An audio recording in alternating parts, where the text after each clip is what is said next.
Assalamu alaikum students. In step number 7 we will see allocate resources. Step number 7 में क्या है, resource का मतलब है नंबर ऑफ़ पीसीस। अगर हमारे पास हमें आइडेंटिफाई करना है कि हमारे पास कितनी रिजोर्स अवेलेबल है प्रोजेक्ट को डिज़ाइन करने के लिए। इसमें भी हमारे पास जो नंबर ऑफ़ पीसीस हैं वो इनफ नहीं है, ठीक है, और हमें और चाहिए नंबर ऑफ़ पीसीस। तो हमें ये भी अंदाज़ा लगाना होता है कि हमारे पास जो रिसोर्सेज हैं वो इनफ हैं हमारे प्रोजेक्ट की प्लानिंग में, हमारे प्रोजेक्ट की एकम्प्लिशमेंट में।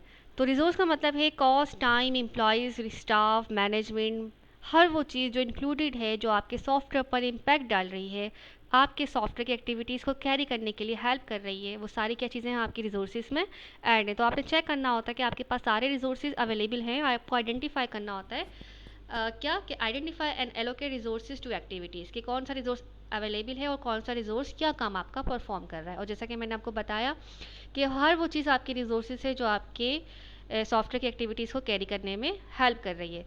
तो अगर आप आइडेंटिफाई करें मुझे किस तरह का स्टाफ अपनी हर एक्टिविटी के लिए चाहिए और किस तरह का प्रोजेक्ट स्टाफ चाहिए और कौन से लोग ट्रेन हैं और कौन से लोग ट्रेन नहीं हैं, ठीक है। तो ये सारी चीज़ें आपको आइडेंटिफाई करनी होती हैं ड्यूरिंग प्रोजेक्ट डेवलपमेंट, कि कौन से लोगों को कौन सा काम देना है। अगर ट्रेन लोग हैं, अगर एक्सपर्टीज़ वाले पीपल्स मौजूद हैं तो आप उनको थोड़ा हार्ड काम देते हैं। अगर नॉन एक्सपर्टीज़ हैं, उनके पास थोड़ा कम एक्सपीरियंस है रिगार्डिंग प्रोजेक्ट डेवलपमेंट, तो आप उनको थोड़ा लो काम कर देते हैं। तो ये एलोकेट रिसोर्स, ठीक है, आप एलोकेट करते हैं हर एक को रिसोर्स उसकी कैपेबिलिटी के हिसाब से।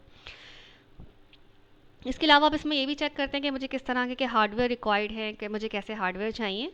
अगर हम 7.2 की बात करें तो revise plan and estimate to take into account resources constants, example staff not being available until a later date, non project activities. अगर मुझे इतने टाइम तक एक प्रोजेक्ट करना है, ठीक है, अगर मुझे इतने टाइम तक एक, तो इसके लिए मेरी प्लानिंग कैसी होनी चाहिए।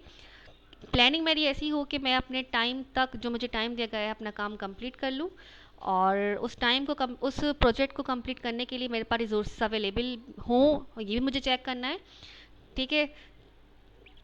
ये भी चेक करना है कि स्टाफ अवेलेबल है या नहीं। अगर स्टाफ अवेलेबल नहीं है किसी लेटर डेट के साथ, तो क्या करना चाहिए। तो ये सारी प्लानिंग जो होती है हमारी रिसोर्स एलोकेशन का पार्ट होती है, कि आपके पास स्टाफ अवेलेबल है काम को कंप्लीट करने के लिए। अगर स्टाफ अवेलेबल नहीं है या फ्यूचर में स्टाफ अवेलेबल नहीं होगा तो क्या करना चाहिए। इन सब के बैकअप प्लान्स आपके पास बने हुए हों। इन शॉर्ट आपके पास क्या बने हुए हों, बैकअप प्लान्स बने हों। क्या मेरे पास बैंडविड्थ कम है, अगर कम है तो मैं किस तरह से बैंडविड्थ को वर्चुअली इंक्रीज़ कर सकता हूँ, ठीक है। तो ये सारे क्या है, रिसोर्स कॉन्स्टेंट्स का पार्ट है। जैसा कि यहाँ पे लिखा हुआ है revise plan and estimate to take into account resource constant. आपने फिर से रिवाइज करना है प्लान कि क्या क्या मेरे पास चीज़ थी, क्या मैंने काम कर लिया है, क्या मेरा काम रह गया है, फ्यूचर में मुझे इस चीज़ की ज़रूरत होगी, क्या ये चीज़ कम तो नहीं हो जाएगी। इसका मुझे बैकअप प्लान बना के रखना है अपने प्रोजेक्ट की ब्यूटी के लिए, सक्सेसफुल करने के लिए अपने प्रोजेक्ट को, ठीक है। तो स्टेप नंबर 7 में यही बता रहे हैं कि आपके पास सब कामों का क्या हो, सारी प्लानिंग का क्या हो, एक बैकअप बना हुआ हो। All right. 7.1 में क्या है कि आपने चेक करना है कि आपके पास सारी रिसोर्सेज अवेलेबल है या नहीं, हार्डवेयर रिक्वायरमेंट अवेलेबल, आपको जो हार्डवेयर चाहिए काम को कंप्लीट करने में प्रोजेक्ट की, वो अवेलेबल है या नहीं, ठीक है। जबकि स्टेप नंबर 7 के 7.2 में कह रहे हैं कि आपने रिवीजन करना है। अगर मुझे इतने टाइम तक क्लियर करना है सारा काम, ये काम अगर मुझे इतने टाइम पे कंप्लीट करना है, तो मेरे पास सारी रिसोर्सेज हैं अगेन, मेरे पास स्टाफ है अगेन या नहीं, ठीक है। अगर नहीं है तो मुझे क्या करना है, लेटर ऑन सारा आपने प्लानिंग करके रखनी है। ओके, एक आगे गैंग चार्ट बना हुआ है, इसको एनालाइज करते हैं। इसमें कितने वीक्स हैं, 1 2 3 4 5 6 7। L T lead tester and T A testing assistant. Okay, तो यहाँ पे लिखा हुआ है स्टेप वीक 1 में सर्वे पोटेंशियल सप्लायर्स को कौन देखेगा, फाइनेंशियल असिस्टेंट देखेगा। देन एग्जिस्टिंग सिस्टम को कौन एनालाइज करेगा, बिजनेस एनालिस्ट देखेगा कि एग्जिस्टिंग सिस्टम कैसे बने हुए हैं।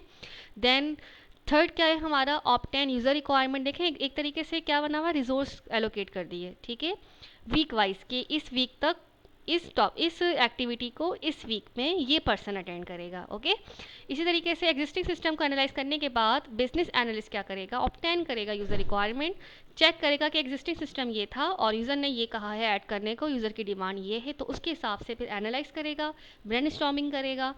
फिर सिस्टम असिस्टेंट क्या है, वो क्या करेगा, जनरेट करेगा टेस्ट केसेस। किसके test cases, after obtain user requirement obtain करने के बाद then it will create what test cases, different scenarios पे चेक करेगा। देन उसके बाद प्रेमिसेस ऑफिस क्या होंगे, आपके लेआउट पे काम करेंगे। देन आपके प्रोजेक्ट का वॉल्यूम कैलकुलेट करेगा कौन, सिस्टम असिस्टेंट।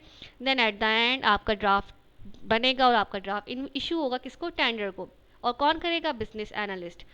ठीक है, तो देखें ये सारी हायरार्कीज जो बनी है, गैंग चार्ट जो बनी है कि वीक वाइज ये काम करेगा, वीक वाइज देन ये काम करना है और ये काम ये बंदा करेगा। तो देखें इस तरीके से आपने क्या कर दिए, आपने वीक को कमेंसिंग कर दिया है, आपने वीक वाइज काम डिस्ट्रीब्यूट कर दिया है। ओके, तो गैंग चार्ट आपको ये बता रहा है इसके अंदर। नेक्स्ट ट्यूटोरियल में हम स्टेप नंबर 8 देखते हैं।